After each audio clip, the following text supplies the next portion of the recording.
What's the difference between resilience and grit? And why does it matter for entrepreneurs trying to build something that lasts? In this episode, David shares how he went from white knuckling his way through business to building a product now sold in over 3,700 stores nationwide. You'll learn how deep relationships, identity clarity, and intrinsic motivation are the real fuel for success. Get ready to discover how to build uncrushable grit in business and life. Welcome to Biz Help for You, the show that saves you the expensive learning curve by providing advice from industry experts in every facet of the entrepreneurial journey. Too many small businesses collapse. According to the U.S. Census Bureau, 20% fail within their first year, and less than 35% make it to their 10th anniversary. The goal of this podcast is to change that statistic. So if you're interested in learning more to be a successful entrepreneur, tune in today. So, David, welcome to the show. Hey, thank you so much for having me. Glad to be here. So, I'm excited to have you here too. I mean, a lot of times as entrepreneurs, we do face challenges and we have to struggle through them. And we hear people say, have grit or have resilience or, synonyms like that. But you're saying that there's a difference between the two. So, I would love for you to describe what you believe grit is and resilience is and why they're different. Yeah, of course, I'm standing on a lot of shoulders of those who've gone before me. Even, in the past few years, Angela Duckworth wrote the book Grit, and it's just I think it's a New York Times bestseller and so on. So, just to add some clarity, the quick difference would be this idea of grit being something, that we're doing something over a long period of time because what's on the other side of the hill, as it were, is worth fighting for. And when I say long period of time, that might be a marathon, right? It might be a couple hours, or in my case, 5 hours. But if you're, when you think about, starting a business and getting through those first few years, or marriage, or whatever your topic of choice might be, we have an idea of what is worth fighting for. And there's a so it's yeah, if you're not going to have a sense of grit, or some might say staying power, you're probably not going to build a beautiful life, for yourself and those you love. And resilience, of course, is just this idea of bouncing back quickly. So if I get knocked down, am I going to stay down? And if so, how long? And if I get up, why am I getting up? And into what and unto what? So yeah. Mm-hmm. Well, that makes perfect sense. So thank you for kind of sharing what those definitions are, because I've heard them used interchangeably often. And so Yeah, it's good to have an understanding of, what we're talking about. sure. So I mentioned in the bio that you have a product that's in 3,700 stores, so I would love for you to talk about what role did grit play in even getting a product into the stores, and how did you keep yourself grounded during the challenges of trying to even get approved to be in those markets? Yeah, and it's funny looking back, of course, it sounds really exciting, saying I'm in Home Depot and Lowe's and all that stuff. And but you know what? The early years were not pretty. I was not gritty. I was not resilient, and it really took me a while to kind of figure out what is it that builds that? What is it that creates that? So I started out in my life, I'll just get a bit personal, trying to create an identity, accomplish an identity, try to be somebody, that the world applauds, as opposed to, being a nobody, that kind of Mm-hmm. thing. And of course, I was really stuck in that cycle of accomplishment, as opposed to, just living out of a true sense of who I was and understanding the type of impact that I want to have, and showing up every day in a meaningful way, while not really taking too seriously the results. Because we all Mm-hmm. know, what, whether it was COVID or, whatever else, there's so many things in life. You can do all of the right things. You can be gritty, resilient, the whole nine yards, but the results might not, happen. It might not be just some Mm-hmm. timing or things like that. So what's kind of neat though, of course, is over the course of those years, especially the early years, I started running into some people and meeting some people, that really helped me, shift some perspective and really build self-awareness. Because I'll be honest, I don't really have any idea, or I didn't then, why I was really doing anything. All I know is that Mm-hmm. I wanted something so badly, and I was acting from a kind of a place of desperation, and I was largely exhausted and stressed out.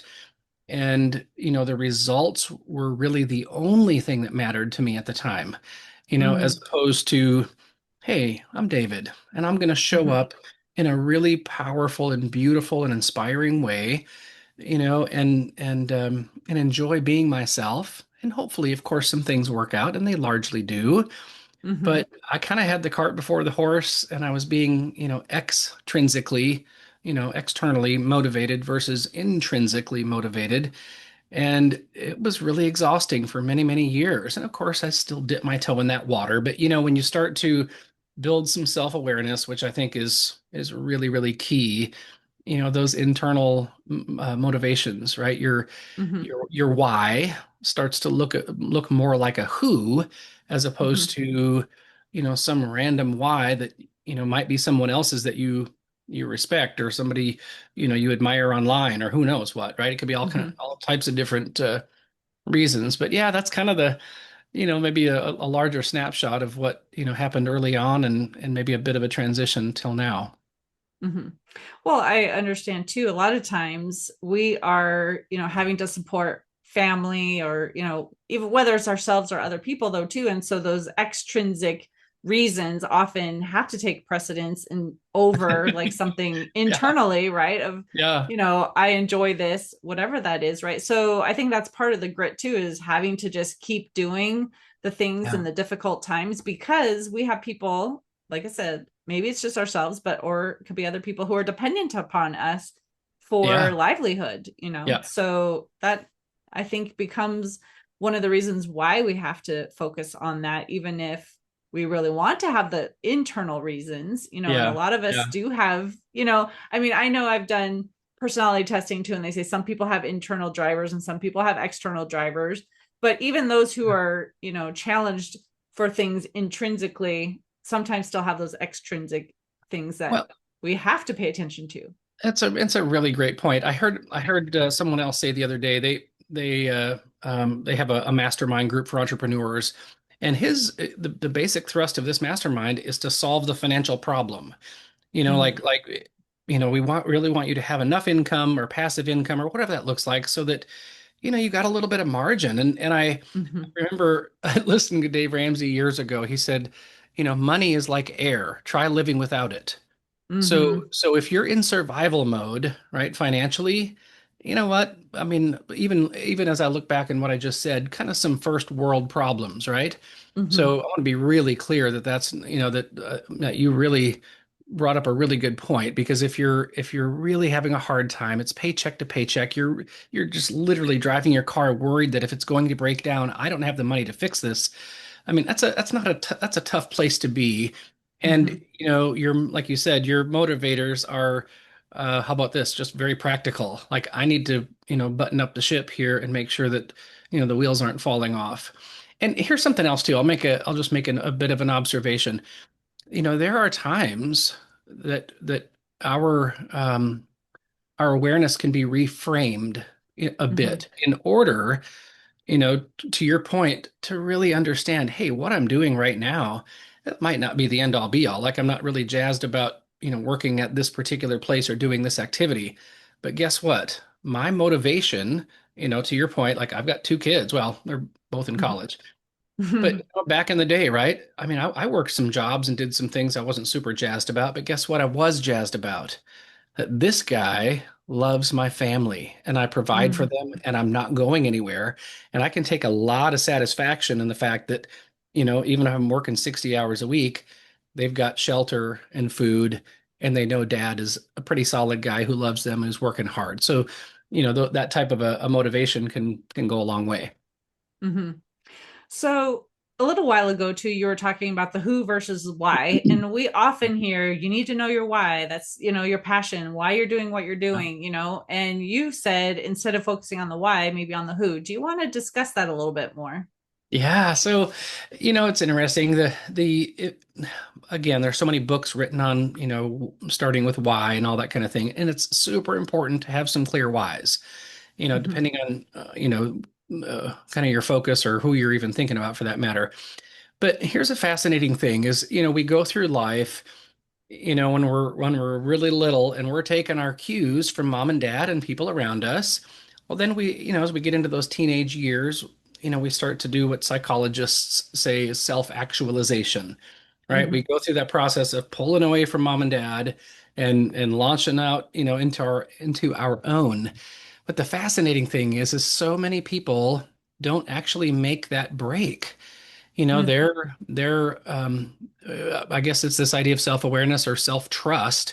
They don't really kind of enter their own life. Their cues, their whys might still be their mom and dad. It might be their, Hmm. somebody they admire. It might be, Joe Rogan. It might be, like somebody you like online. Hmm. What's fascinating too is you find a lot of people that end up kind of stumbling into someone else's why because Hmm. that person just sounds kind of convincing. It might be a political figure or a religious figure, and some of that stuff might not be bad, right?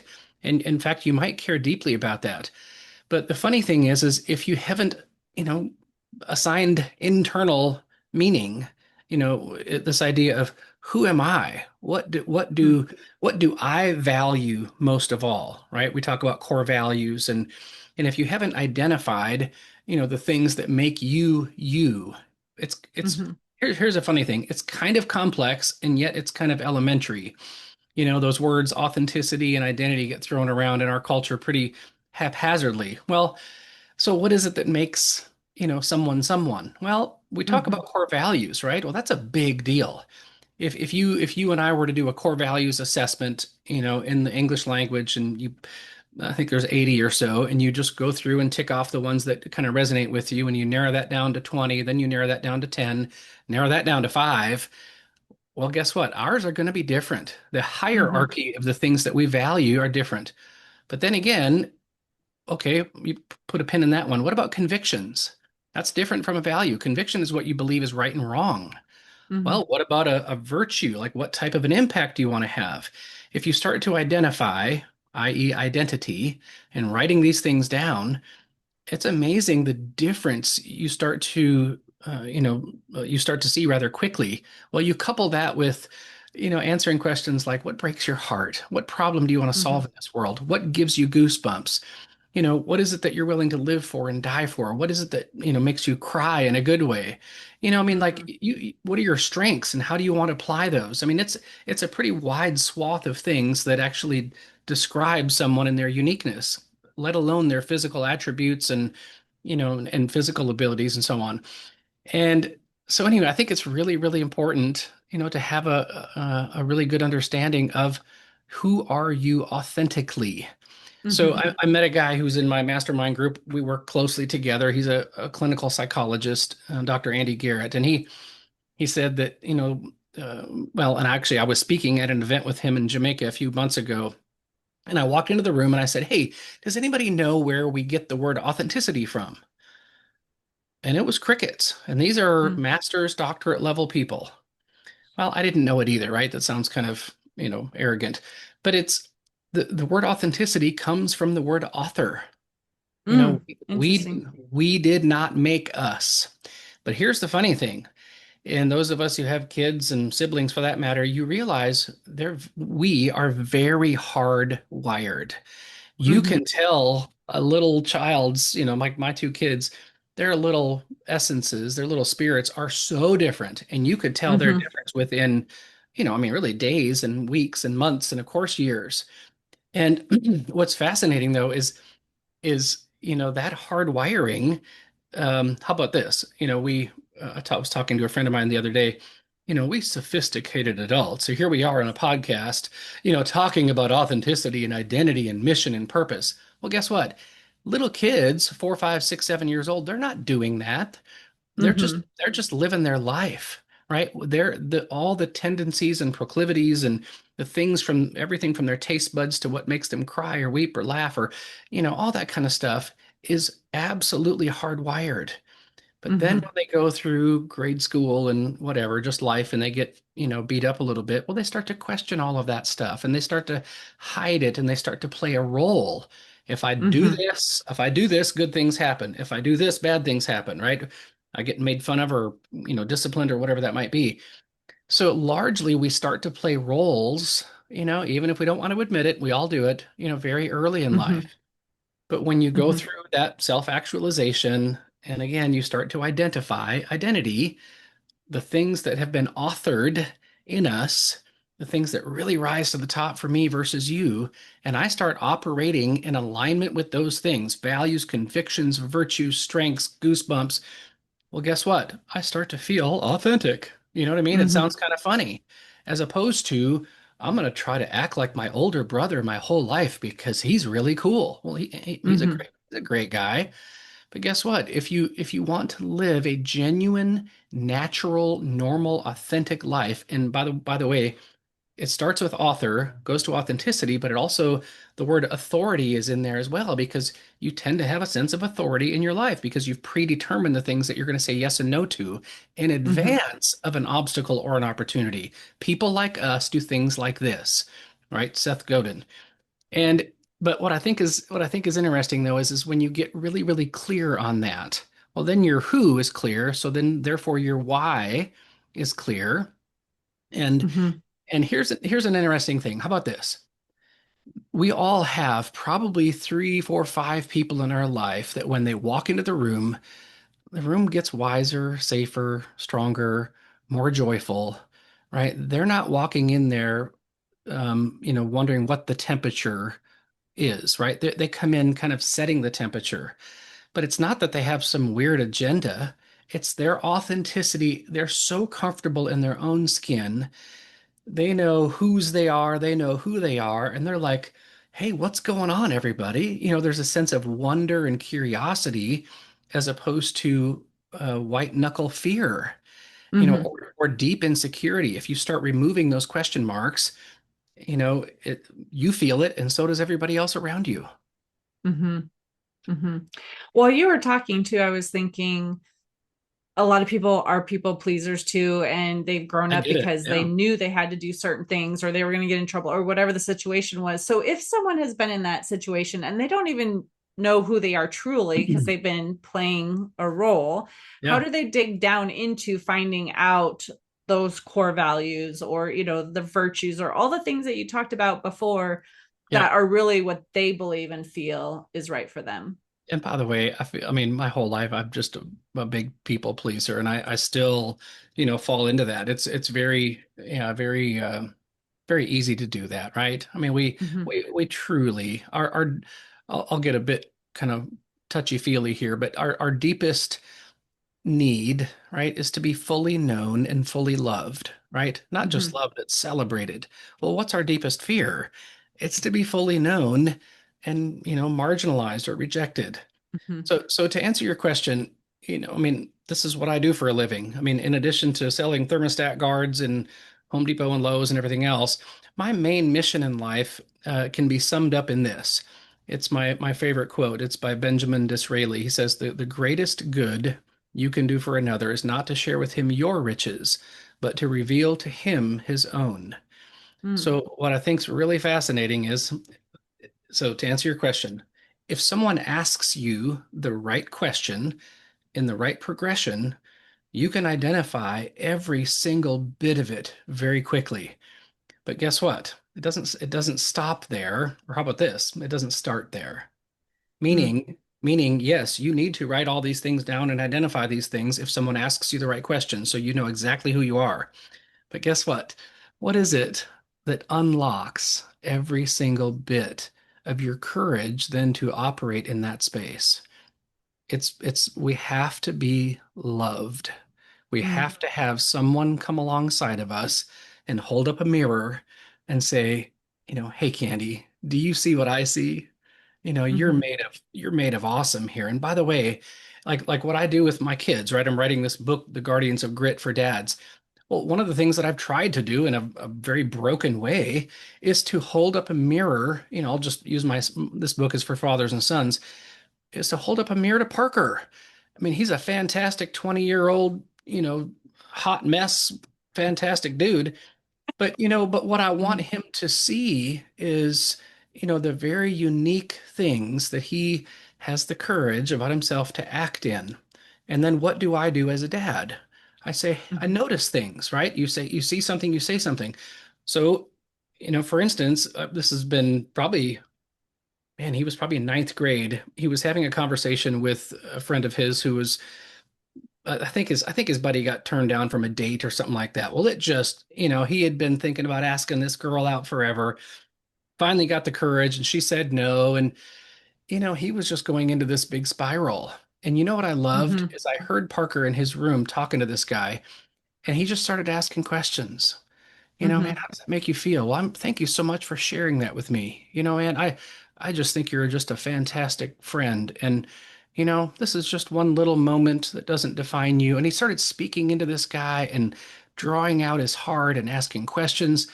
And so the next day, I took Park aside. I didn't make a huge deal about it, but I said, "Hey, I Mhm. want you to know that I heard some of that conversation. And I can tell that you actually entered into some waters that were really near and dear to your heart because you value friendship and you don't want your friend, to internalize some rejection as somehow he's a bad and horrible person. And Mhm. you fought for him and with him, Mhm. getting choked up. Mhm. You fought for him and with him. And Mhm. I said, Parker, you might have changed his entire life in that moment. And so I mean, I gave him a big hug and I'm like, I'm really proud of you for doing that. Not many Mhm. people would do that in ninth grade. Right. So what I think is fantastic is yes, we have to answer these questions. You have to identify, i.e., write these things down. It sounds so elementary, but it isn't.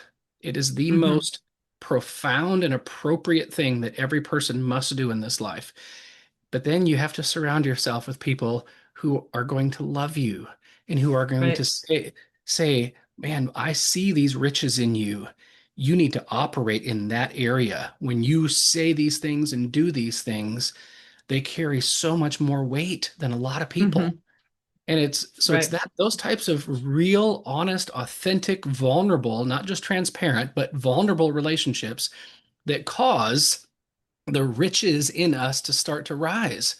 And as you Mhm. can tell, I'm pretty fired up Mhm. about this. And Right. and the alternative is what? The alternative sucks. The Mhm. alternative is white knuckle isolation, a lack of purpose and identity. And I'll make one more quick story. I was talking to a friend of mine at Starbucks here a while back, and I've used this analogy before, and it might be silly, but I think it paints the picture. We were sitting there for quite a while, and we sat down, and I spilled my coffee, and I used this napkin to wipe up the coffee, and it was, sitting there kind of nasty looking, and I pointed at the napkin, and I said, "What is this?" He goes, "It's a napkin." I was like, "No, it's not." And he goes, "What do you mean?" Well, I mean, it used to be a napkin, but now it is actually transformed, as it were, into what? Into trash. It Mhm. cannot be used for anything. It's not a negative thing. It just transformed into to C or whatever.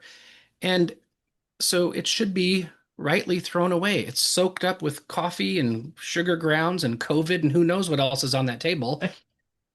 And I think when we lack purpose, right? When we lack unique purpose, I believe purpose is everything. And to identify all of that uniqueness is, you start to get a real fast clue on what your purpose is. And it's not occupation, by the way. That's another discussion. But Mhm. but what happens when we don't understand our purpose and who we are and all that? We start to treat ourselves like trash. Mhm. You know what I mean? If something no longer serves a purpose, it should be thrown away, and that's okay because some things, right, don't serve a purpose anymore, and they rightfully should be thrown in the garbage. But that's the human heart. That's that when we don't understand that we were fearfully and wonderfully made, that we're made of awesome, and every single one of us, that's when things get really, really, really bleak. And we Mhm.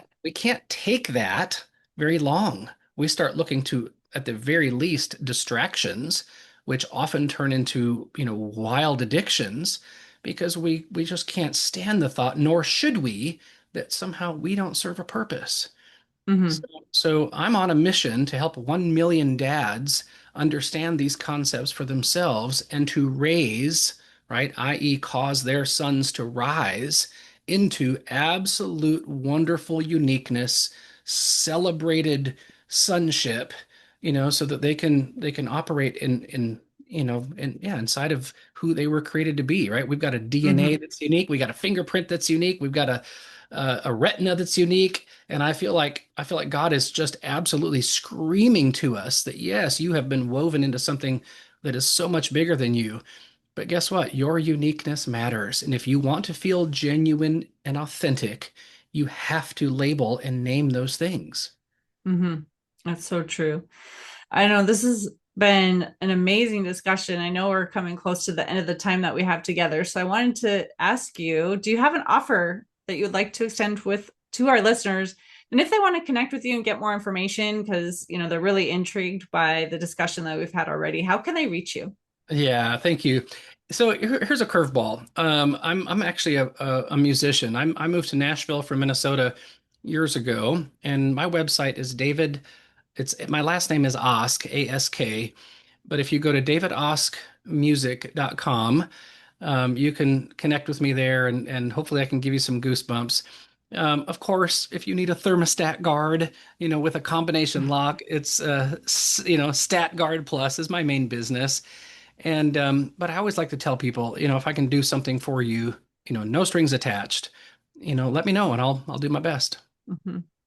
Well, I apologize. I must have said your last name wrong in the introduction. That's So okay. David Osk. but but thank you again for being a guest on my show and really talking about this topic. It's not one that I've covered a lot in the discussions I've had because a lot of times we're more like tactics and things to do in the business, but we still all have to have whether we're going to call it resilience or grit or depending on the situation, Yeah. kind of where that is. So thank you so much for being here Of today. course. Thank you. And to the listener, if you enjoyed today's topic and you want to hear additional information, you can find access to exclusive content in the show notes. Thank you for tuning in today. Would you please share this episode with those you know and leave a review on your favorite platform? And if you find our show informative, would you consider being a financial sponsor to help me continue my mission to educate business owners? A link is located in the episode description, and no amount is too small. I'd really appreciate your support. If you are interested in connecting with our guest and receiving the offer they had to share, a link to our resource page is in the show notes.